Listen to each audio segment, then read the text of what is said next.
As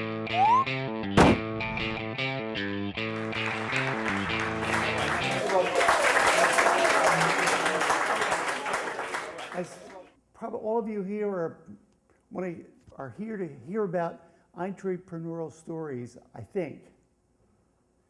Well, I'm what would be defined as a serial entrepreneur. I've started over 5 companies in 40 years. Some have been very successful. Some have been real losers. Coming on my way here tonight, I was thinking about one of my most successful ventures was one of the first companies I ever started. I thought, geez, this is really a great story. And I started hearing these other people tell me, yeah, this, that, and I'm sitting over here and I'm thinking, I'm ditching that story. That one's a loser. It's like, I'm going to tell you about one of the companies that I started. And basically, I've got one brief story to tell before I go into the actual nuts and bolts of this successful company.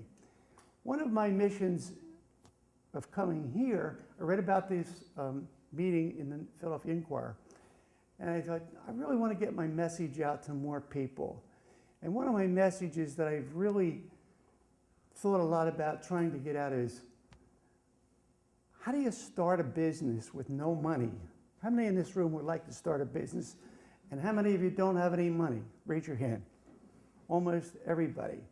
Well, I'm here to tell you how to do it. It's very simple. There are just 3 steps on how to start a successful business. Number 1, you have to find a niche market, something that AT&T is not paying attention to. But Junior over here with his watering plant, he says, I won't have any competition from them. This is too little a thing. They're not going to bother me. That's step number 1. And we all have ideas that we see some value that no one else sees value in.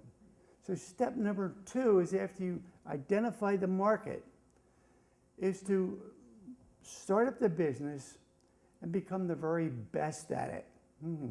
Now you got a real problem, don't you? How do you become the very best when there's already somebody else being the best? So now you have to figure out how to knock off the guy who's number 1. Well, it takes a while, and if you're sincere about being successful, you take the necessary steps to become the very best. Now, here comes the real secret to becoming successful. And all of us who are entrepreneurs who have started businesses basically make the same mistake. We go to our customers and sell them, I can give you this product or service for less money. Wrong. If you're the best, you're entitled to the most. So you want to charge a high price. And that will stop you from failing early on in the game. So let me tell you about one of the little companies I started back in 1990. Simple process, just being aware of my surroundings. Timing is very important to anything, any business you want to get involved in. I had a business, it was a same-day delivery service. I was way ahead of my time. It was 1979.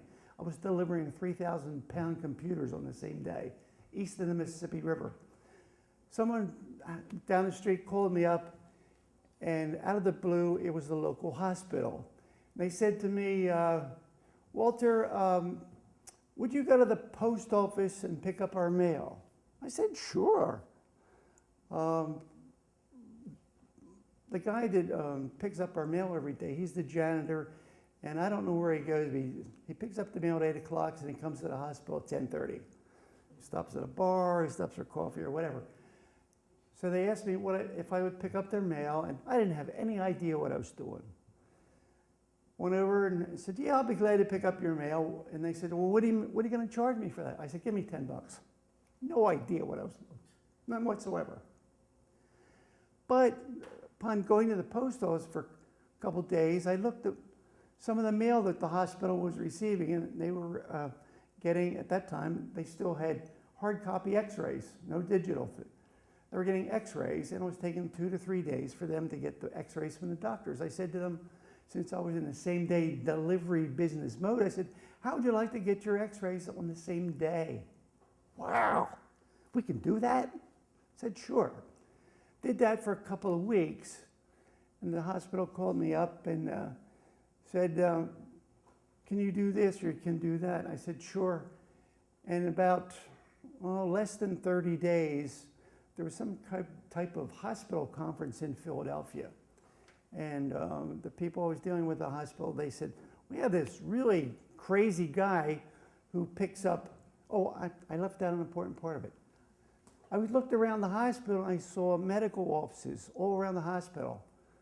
So in less than a week, I went to 4 or 5 other medical offices and said, how would you like to get your mail every day before 8 o'clock delivered?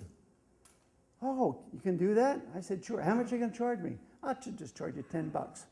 Within 10 days, I was now getting $100 a day to go to the post office. Cut the story short, the business developed into a medical express company that devoted their entire resources just to the medical industry and hospitals. Now there's a guy in India who's doing it now.